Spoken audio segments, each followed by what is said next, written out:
அல்லேலூயா. மகிழ்ச்சியாக இருக்கக்கூடாது, அழுதுட்டே இருங்கன்னு பைபிள் சொல்லலை.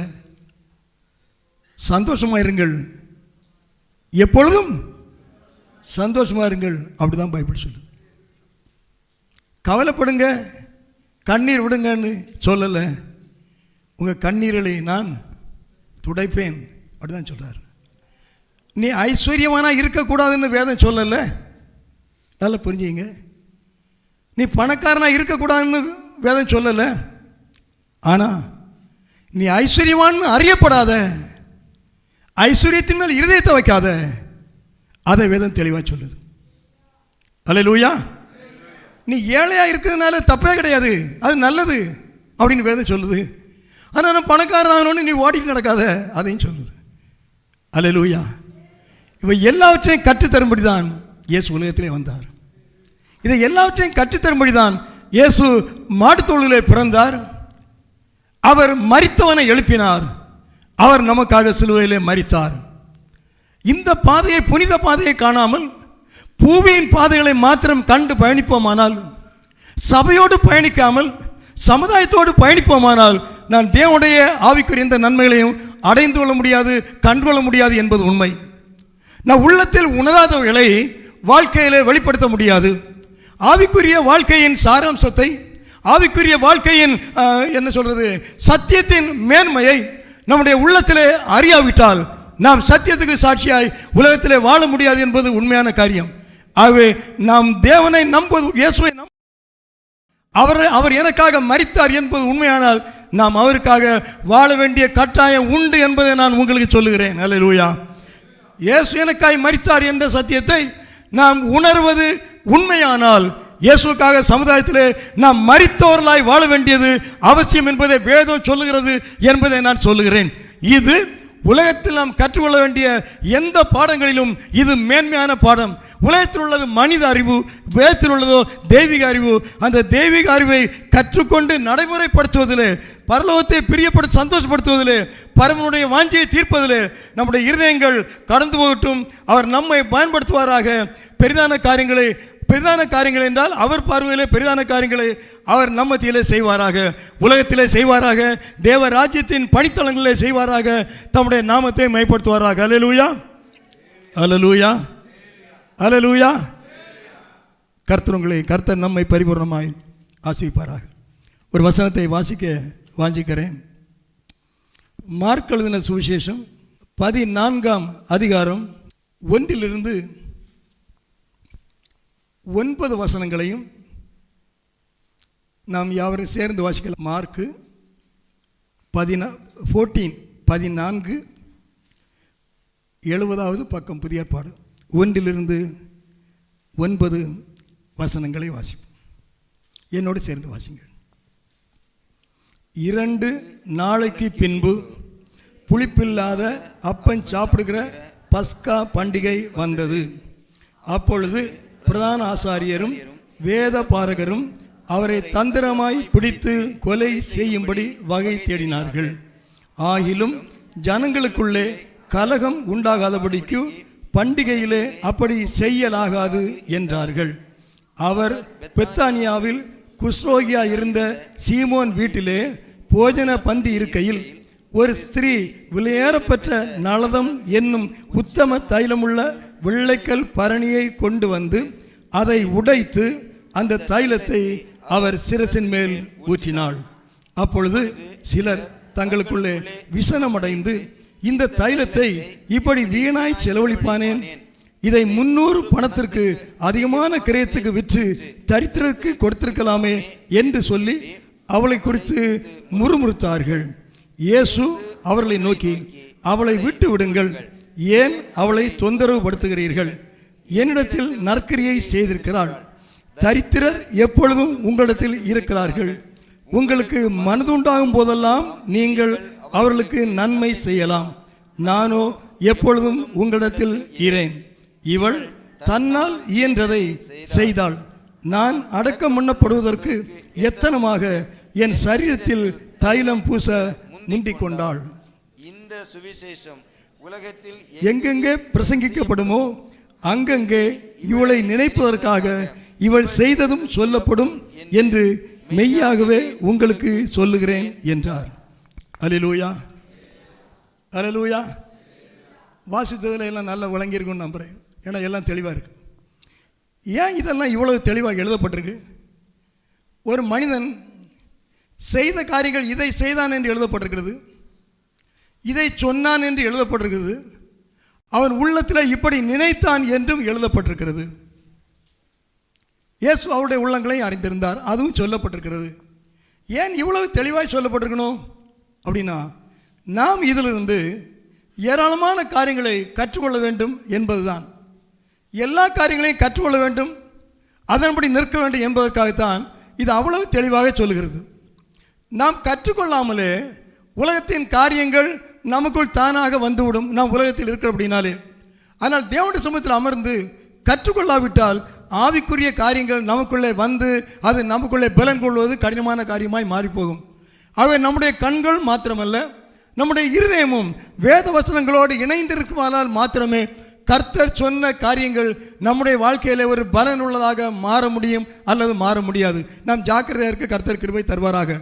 இந்த நாட்கள் என்ன அதிகமாக பார்க்கப்படுகிற காரியம் என்னன்னா, நான் அடிக்கடி நினைப்பேன், நீங்கள் தப்பாக நினச்சிக்காதுங்க. அதாவது ஆறாங்களெல்லாம் பிரசங்கம் தேவையில்லைன்னு நினைப்பேன். நம்ம எத்தனை பேர் பிரசங்களை ஞாபகம் வச்சுருக்கோம் சொல்லுங்கள்? அது வேண்டாம். பிரசங்கத்தினால என் வாழ்க்கையில் நான் இந்த மாற்றம் அடைஞ்சிருக்கேன்னு நீங்கள் நம்ம எத்தனை பேர் சொல்ல முடியும்? ஆலயத்தில் நான் கேட்ட இந்த வருஷத்தில், போன வருஷத்தில் கேட்ட பிரசங்கத்தினால என் வாழ்க்கையில் இவ்வளோ ஒரு மாற்றம் நான் அடைஞ்சிருக்கேன், நல்ல பாடங்களை கேட்டிருக்கேன், நான் மாறி இருக்கிறேன். எப்படி எத்தனை பேர் சொல்ல முடியும்? நிறைய காரியம் அறிந்திருக்கிறேன்னு சொல்ல முடியும், கேள்விப்பட்டிருக்கேன்னு சொல்ல முடியும்.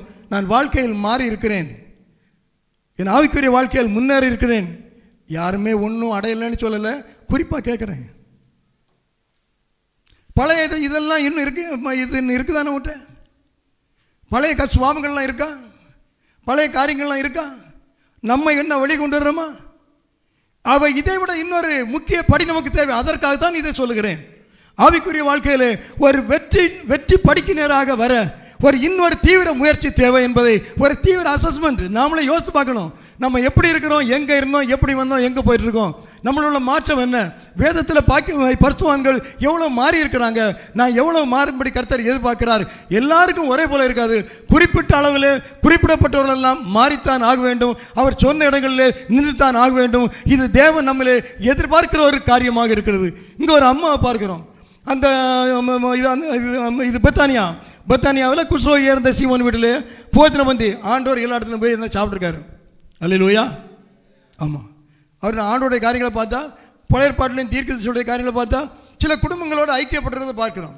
ஆமாம், புதிய ஏற்பாட்டில் அந்த இது லீதியால் சொல்லுவாள், என்ன நீங்கள் நம்பினா என் வீட்டுக்கு வந்து நீங்கள் சாப்பிடுங்கன்னு சொல்லுவாள். பழைய ஏற்பாட்டில் இந்த இது எலிசா இவங்கெல்லாம் சில வீட்டில் போய் தங்கியிருக்காங்க, டேபிள் சேர்லாம் போட்டு கொடுத்துருக்காங்க. இப்படி சில இடங்களுக்கு இயேசுபாவும் சில வீடுகளில் போயிருக்காங்க. இயேசுபா ரொம்ப ஞானமாக இருப்பார். இயேசுபாவுக்கு அநேக ஸ்திரீகள் வந்து என்ன பண்ணாங்களா,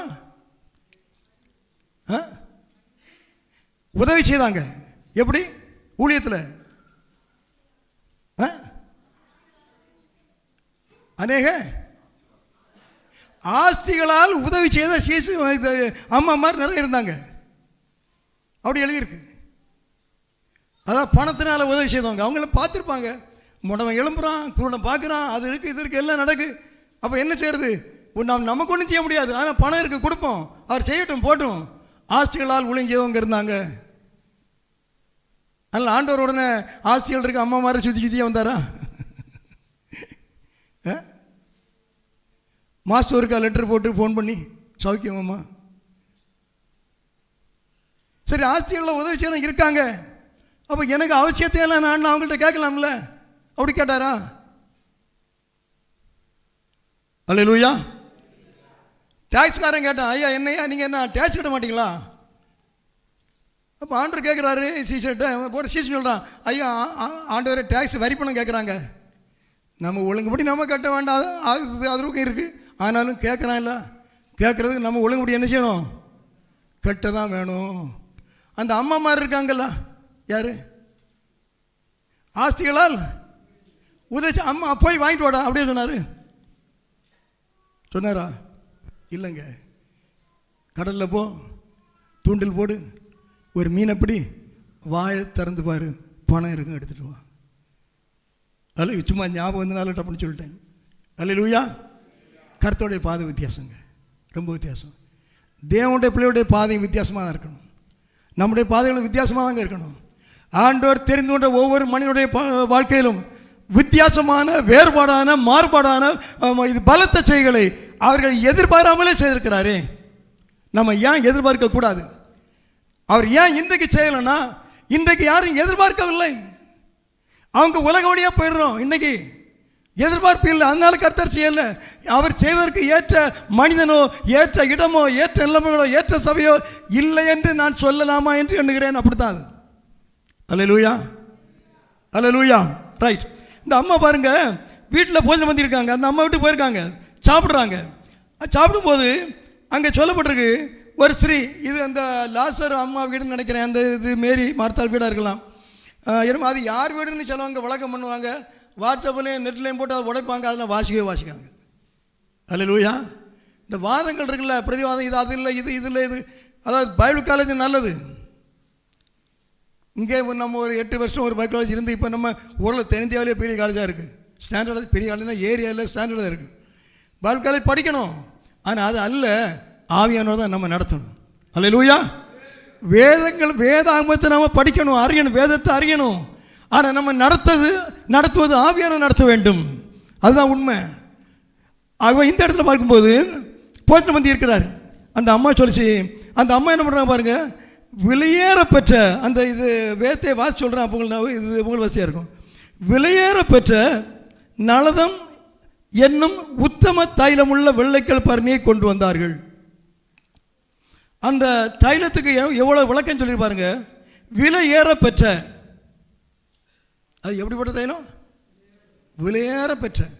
ஆமாம், ஆங்கிலத்தில் அதில் என்ன, இது வெரி காஸ்ட்லின்னு ஒன்றில் இருக்குது, வெரி ப்ரெஸ்டீஜ்னு ஒன்று இருக்குது. இப்படி நிறைய வார்த்தைகள் இருக்குது. ஒரு தைலத்துக்கு இவ்வளோ ஒரு காரியம் கொடுக்கப்பட வேண்டிய அவசியம் இல்லை. பொதுவாக நம்ம சொல்ல போனால் நல்ல தைலம்னு சொல்லலாம், விளையாட பெற்று சொல்லலாம். ஆனால் ரொம்ப பாருங்கள், விளையாட பெற்ற அடுத்து நலதம் என்னும் அந்த ஒரு வார்த்தை சொல்லப்பட்டிருக்கு. அந்த நலதம்னா என்னன்னு தமிழ் டிக்ஷனரியை பார்த்தேன், அதுக்கு இந்த வார்த்தைங்க இல்லை. ஏன்னா இதெல்லாம் பழைய தமிழ் பண்டிதர்கள் எழுதின இது. அதனால் இருக்கணும், ஒரு பழைய டிக்ஷனரியில் இருக்க மாதிரி இல்லை, இப்போ எல்லாம் இல்லை. நலதம் என்னும் அந்த நலதம் உள்ள வார்த்தையில் உங்களுக்கு ஏதாவது பிடி கிடைக்குதா? அது எதை சொல்வதாக இருக்குன்னு பிடி கிடைக்குதா? உத்தமம். ஆமாம், உத்தமம் ரெண்டாவது வருது. நலதத்துக்கு ஏதாவது தெரியுதா?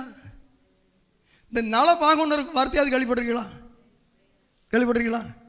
நலபாகம் சமையல், அதாவது சமையல் பண்ணுறது. சமையல்னா சோறு கறியில் அந்த ப்ரிப்பேரிங் சம்திங் நம்ம சாப்பிட்றதுக்கான அல்ல, அப்படிப்பட்ட எதுவும் இது உண்டாக்குறது. அப்போ இது நலதம் ஒரு வித்தியாசமான முறையில், மேன்மையான முறையில் உண்டாக்கப்பட்டது அப்படின்னு எடுத்துக்கலாம்னு வச்சுங்களேன். இன்னும் உத்தம தைலம் உள்ள, தைலத்துக்கு உத்தம தைலம் யாராவது சொல்லணுமா? பல வார்த்தைகளை நாம் சொல்லியிருப்போம். ஒரு தைலத்தை உத்தம தைலம், ஒரு சென்டாக இருக்கட்டும், இதாக இருக்கட்டும், அல்ல இன்னொன்று டானிக்காக இருக்கட்டும், உத்தமம் உள்ள வார்த்தை அங்கே கொண்டு வர மாட்டோம். பொதுவாக உத்தமம் உள்ள வார்த்தை எதுக்கு தான் நம்ம யூஸ் பண்ணுவோம்? இதில் கலப்பில்லான்னு இருக்குது, அர்த்தம் இருக்குது. வேறு பைபிளில் பார்த்தா இருக்குது, வேறு இது டிரான்ஸ்லேஷன் பார்த்தா கலப்பில்லாத, எந்த கலப்பில்லாத, எந்த குற்றம் இல்லாத, எந்த தவறு இல்லாத, அப்படி நிறைய அர்த்தங்கள் அதில் இருக்குது பைபிளில். அப்போ உத்தமம்னு சொன்னால் ஒரு மனுஷனுடைய கேரக்டர் சுவாங்களை கொடுத்து தான் சொல்ல முடியுமே தவிர ஒரு தைலத்துக்கு சொல்ல முடியாது. அப்படி தானே சொல்ல பழக்கம் இல்லை. ஆனால் இதில் உத்தமம் என்ற வார்த்தை அங்கே சொல்லப்பட்டிருக்கிறது. ரைட். அப்போ உத்தம தைலமுள்ள வெள்ளைக்கல் பரணியை, அந்த பரணியை எப்படி தான், வெள்ளைக்கல் பரணி, அது வெள்ளையாக இருக்கும், அது கல் பரணி, அது ஒரு கல் தான். அந்த பரணியை கொண்டு வந்து அதை உடைத்து, அதை ஏன் உடைச்சாங்கன்னா, இப்போ நம்ம இந்த சின்ன இந்த ஜார் கூஜானா இருக்குல்ல, அப்படி கொஞ்சம் இது பாட்டம் பெருசாக இருக்கும், சின்ன இது அப்படி நினச்சிடுங்க.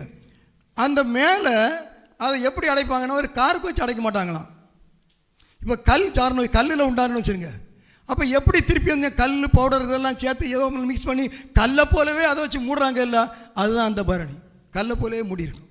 அது கிளையன்னா கிளையாகவே மூடி இருக்கும், கல் அப்படியே மூடி இருக்கும். ஆக அதை வந்து திறக்க முடியாது. அதை என்ன செய்யணும், உடச்சி தான் எடுக்கணும். ஏன்னா அதை இத்தனை வருஷம் அது அப்படியே வச்சா தான் சரியாக இருக்கும். அதுக்கு பவர் கூடும்படி, அதுக்கு வேலை கூடும்படி அதை அப்படியே அடைச்சிடுவாங்க. அது இத்தனை வருஷம் கழிச்சு இத்தனை வருஷம் ஆகணும், எடுக்கும்போது உடச்சி தான் எடுக்க முடியும், வேறு எடுக்க முடியாது. அதுதான் அதுக்கு இது உத்தம தைலம். அல்லேலூயா. அப்பப்போ எடுத்து கொஞ்சம் யூஸ் பண்ணிவிட்டு அப்படிலாம் செய்ய முடியாது. ஸ்தோத்திரம். ஆகவே அந்த உத்தம தைலம் உள்ள அந்த பரணியை கொண்டு வராங்க. கொண்டு வந்தாலும் உடைக்கிறாங்க. உடைச்சி அந்த தைலத்தை அவர் சிரசின் மேல் ஊற்றினாள். அவர் யார்கிட்டையும் கேட்கல, நான் இதை செய்யட்டான்னு கேட்கல. அங்கே விருந்து நடந்துட்டுருக்கு, சாப்பிட்டுட்டு இருக்கும்போது தான் இருக்குது, அப்படியே விடுறா பாருங்க.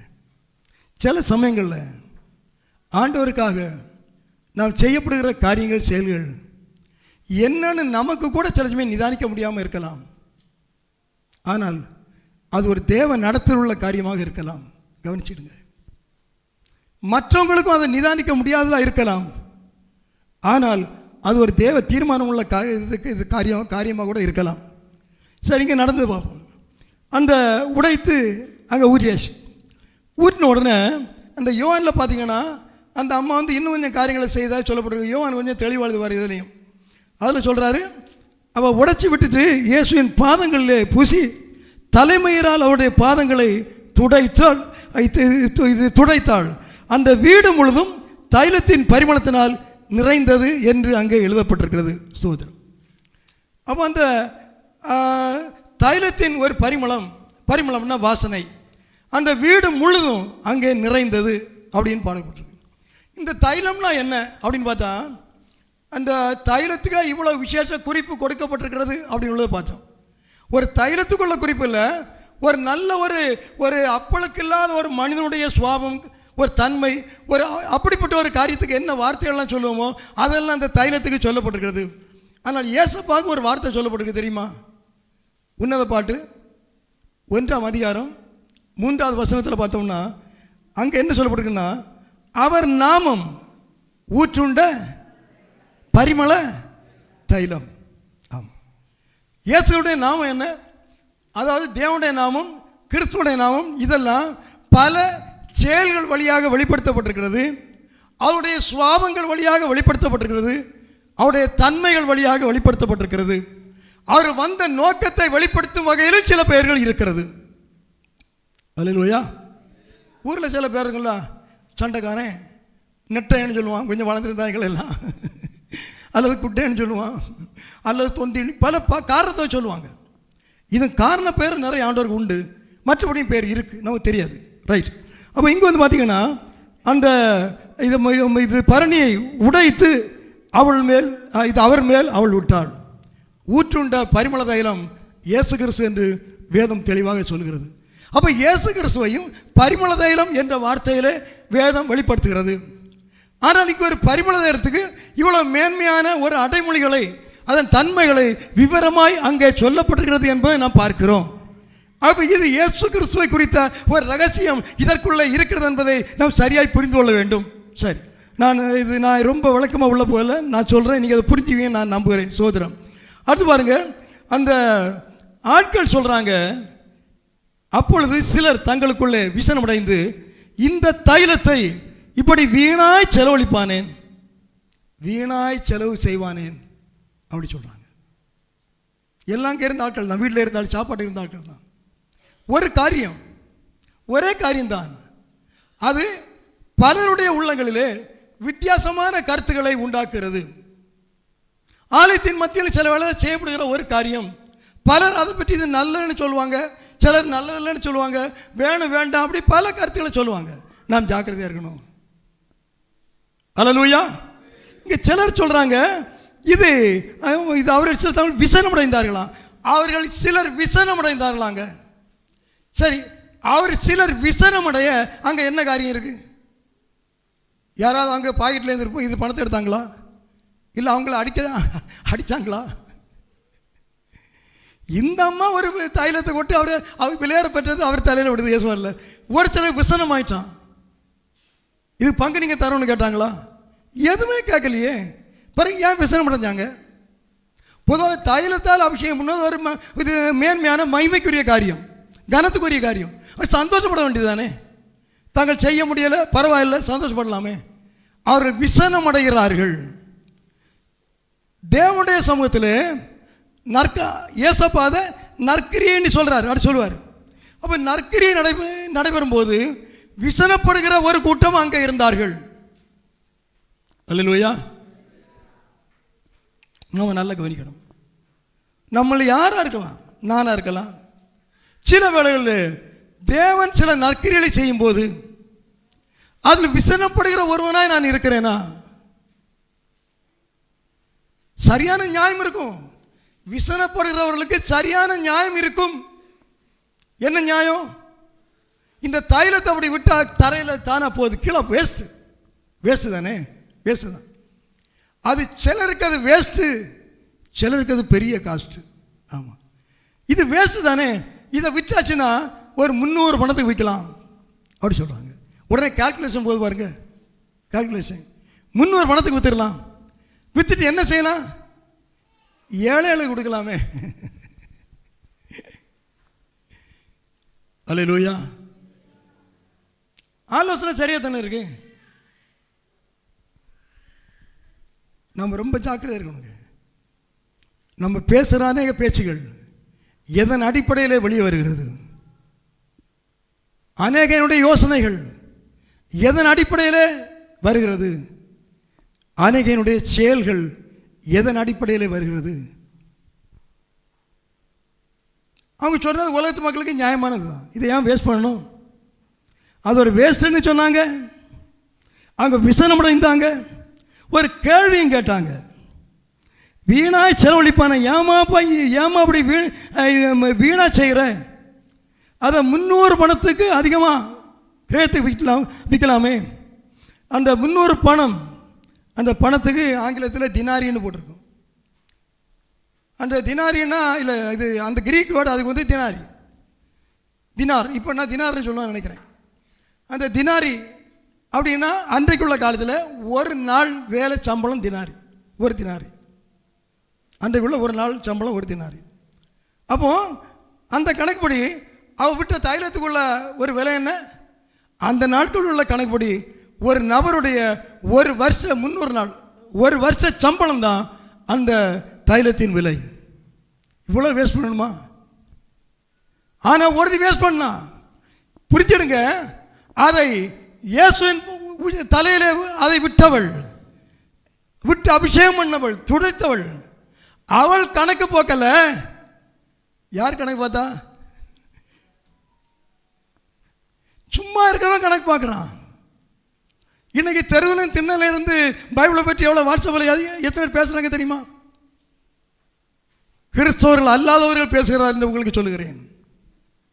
நாளைய தினத்தில் வருங்காலத்தில் ரட்சிக்கப்படாத புறமதத்தார் ஆலயம் நடத்துவார்கள் என்றால் அது ஆச்சரியப்படக்கூடிய காரியம் அல்ல. நடந்தால் நடக்கலாம். ஜாக்கிரதையாக இருக்கும்படி கேட்கிறேன். இதை ஏழைகளுக்கு கொடுக்கலாமே. ஏழைகளுக்கு கொடுக்கும்படி அவங்க சொன்னாங்க. அப்போ ஏழைகளுக்கு கூட கொடுக்கலாம். யாருக்கு கொடுக்கக்கூடாது? ஏசப்பாவுக்கு கொடுத்துடக்கூடாது. பதிலா ஏழைகளுக்கு கூட கொடுக்கலாம். ஆனால் ஏசப்பாவுக்கு என்ன செய்யக்கூடாது? கொடுக்கக்கூடாது, வேஸ்ட்டு. ஆமாம், அவருக்கு என்னத்துக்கு? அவர் பிள்ளையா குட்டியா? ஒன்றும் இல்லைல்ல, தனி மரம். போனா வந்தானே யார் சாப்பாடு கொடுப்பாங்க? அவர் எதுக்கு போட்டு என்ன செலவு பண்ணுற? ஏழைகளுக்கு கொடுக்கலாமே. அதில் யோவானில் சொல்லுவார் அழகா. என்ன சொல்லுவார்னா,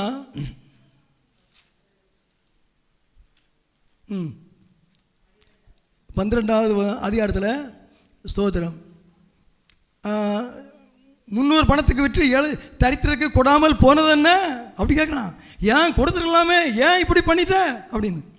அவன் தரித்திரரை குறித்து 6ஆம் வசனம் நான் வாசிக்க கவனிச்சுங்க. அவன் தரித்திரரை குறித்து கவலைப்பட்டு அப்படி சொல்லாமல், அவன் திருடனாயிருந்தபடினாலும் அவன் பணப்பையை வைத்து கொண்டு அதில் போடப்படுகிறதை சுமக்கிறவனாக இருந்தபடினாலும் இப்படி சொன்னான். சொன்னது யாரு? யூதாஸ். அவன் தான் லீடர். இந்த குரூப்புக்கு இதை சொப்படி சொல்கிறதுல லீடர் அவன் தான் சொன்னான். ஆண்டவர் நேரே சொல்லிட்டார். அவன் பணத்தை வச்சுருக்கான். முதல்ல அவன் திருடன். அவன் பணம் அவன் கையில் இருக்கு. அதனால் அப்படி சொன்னான். அப்போ எப்படி இல்லை? ஏழைகள் மீது உள்ள அக்கறையில் அவன் சொல்லலை. புரியுதா? அப்போ ஜனங்கள் அந்த ஆட்கள் சொன்னாங்க, ஏழைகளுக்கு கொடுக்கலாமே. ஆண்டவர் சொன்னார், அவன் ஏழைகள் மீது உள்ள அக்கறையில் சொல்லலை, அவன் திருடன், அதனால சொன்னான். இதை வாசித்து போதலாம். நான் அநேக நேரங்களில் பல ஊழியர்கள் மத்தியில் பேசின காரியங்களெல்லாம் நான் யோசித்து பார்த்தேன். நான் ஏன் அதை சொன்னேன், எதனால சொன்னேன் அப்படின்னு நானே யோசித்து பார்த்தேன். அல்லேலூயா. நீங்களும் யோசித்து பாருங்க. உங்கள் ரட்சிப்பின் வாழ்க்கையில் உங்கள் குடும்பமாக இருக்கலாம், சுற்றுச்சூழலாக இருக்கலாம், ஆலயமாக விசுவாசிகளாக இருக்கலாம், எந்த நோக்கத்துக்கு சொன்ன காரியங்கள் அன்று சரியாக தோன்றியிருக்கலாம். ஆனால் கர்த்தருடைய பார்வையில் அது எப்படி இருக்கிறது என்பதை சிந்தித்து பார்க்க வேண்டிய அவசியம் உண்டு என்பதை என்னுடைய அனுபவத்தோடு உங்களுக்கு நான் சொல்லிக் கொள்கிறேன். அல்லேலூயா, அல்லேலூயா. ஆமாம், கொஞ்சம் நம்ம அனுபவம் உள்ள ஆவிக்குரிய சத்தியங்களை கேட்கும்போது நமக்கு ஒரு உற்சாகம் உண்டாகணுங்க, துக்கம் உண்டாகக்கூடாது. ஆமாம், ஒரு உற்சாகம் உண்டாகணும். அப்போ தான் ஆவியான நமக்குன்னா உதவி செய்ய முடியும். அவன் இது போடப்பட்டவர்களை சுமக்கிறபடினாலும் அப்படி சொன்னான். அவன் அப்படிப்பட்ட ஆள் தாங்க, அவன் அப்படி தான் சொல்லுவான். ஆனால் ஆண்டவர் சொல்லிட்டாரு யோவானில், அங்கேயும் சொல்லுவார், இயேசு இவளை விட்டு விடு, அவளை விட்டு. அந்த சூழ்நிலை பார்த்தா கொஞ்சம் மோசமாக இருந்திருக்கும் போல் இருக்கு. இன்னொரு ஆங்கில பைபிளில் அண்ட் தே கம்ப்ளைண்ட் அப்படின்னு இருக்கும், கம்ப்ளைண்ட் பண்ணாங்களாம். அதான் சொல்கிறார் இயேசு, அவளை விட்டு விடு, அவளை ஏதோ பண்ணிடுறாங்க, அடிச்சு போடாங்க. அவள் என்ன செய்யிருக்கிறான், என்னை அடக்கம் பண்ணும் நாளுக்காக இதை வைத்திருந்தாள். இது ஒரு பயங்கரமான காரியமாக இருக்குல்ல. அவர் அடக்கம் பண்ணதை பற்றி எதுவும் அந்த அம்மாட்ட சொல்லலை, கூட இந்த சீசருக்கு தெரியல. ஆனால் இயேசு இவர் அடக்கம் பண்ணப்படுவதற்கு ஆயத்தமாக்கப்பட வேண்டியது என்னுடைய கடமை என்பதை அந்த ஸ்திரீ உணர்ந்திருந்தாள். உடன் உள்ள சீசர்களுக்கு அது தெரியல. அப்படிப்பட்ட உணர்வு உள்ளவர்கள் அங்கே இருந்தார்கள், அன்று இருந்தார்கள். வரலாற்றில் அநேக இடங்களில் அப்படிப்பட்ட திடனுள்ள சாட்சிகளை நாம் காண முடிகிறது. வேதத்திலே பார்க்கிறோம். வித்தியாசமான ஒரு ஞானம், ஆவிக்குரிய ஞானம், ஆவிக்குரிய செயல்பட்டுள்ளவர்களை வேதத்திலே பார்க்கிறோம்.